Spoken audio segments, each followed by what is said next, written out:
Ang tradisyon sa Pilipinas ay mahulay at matibay sa paglipas ng panahon. Kasama na rito ang mga katutubong gawin tulad ng pagmamano, bayanihan, harana at pista na nagiging bahagi ng ating kultura. Sa isang simpleng komunidad kung saan ang pangunahing kabuhayan ay paggawa ng paso at palayok, namumuhay ng tahimik ang pamilya ni Balong at Ine. Nakilala ni Balong si Ine at nakako siyang naging bago humingi ng kamay nito. Isang araw, dumating ang isang dilubyo na nagwasak ng kanilang paggawaan ng palayok. Sa gitna ng pagsubok, nagkaisa ang komunidad at nagbayad upang muling makabangon. Sa tulong at pinayagan silang magpakasal sa araw ng piyesta ng Santa Cruzan. Ipinagdiwang ng lahat ang pagmamahal at pagtutulungan na nagtatagumpay sa pagsubok. Ang punto ng kanilang pagmamahalan at bayanihan ay handog ng bayan na naranyag nga tantanan sa kanilang makulay na pagtatanghal. Ang palayukan ni Ine, sinubok ng panahon, pamana sa ngayon.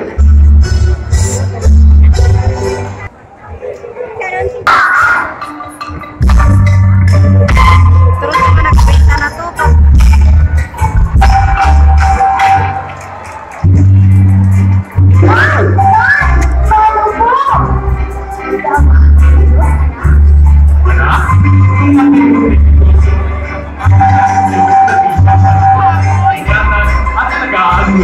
At mas lalo pa ako na.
Biis na yun sila.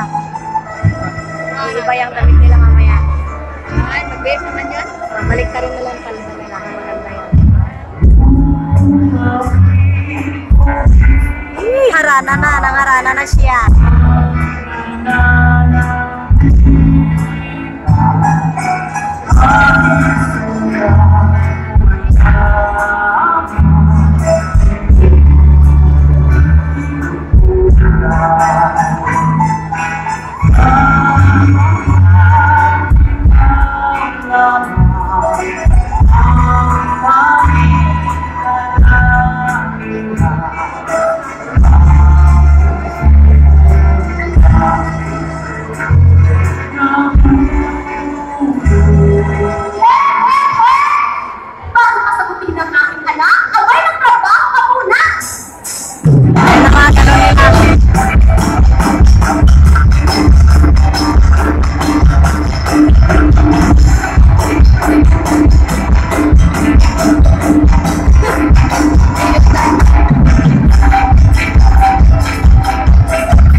gagawin ko ang lahat.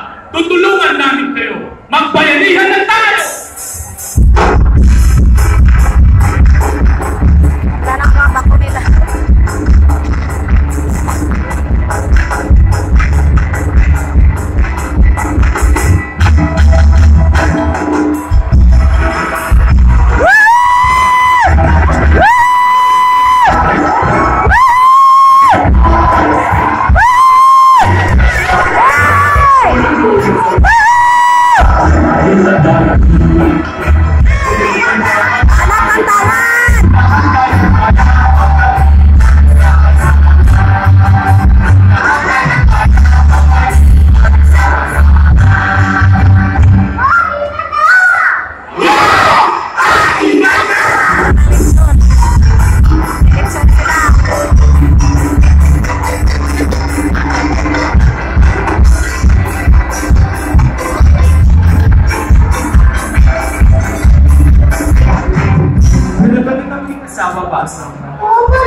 Salamat, Basa!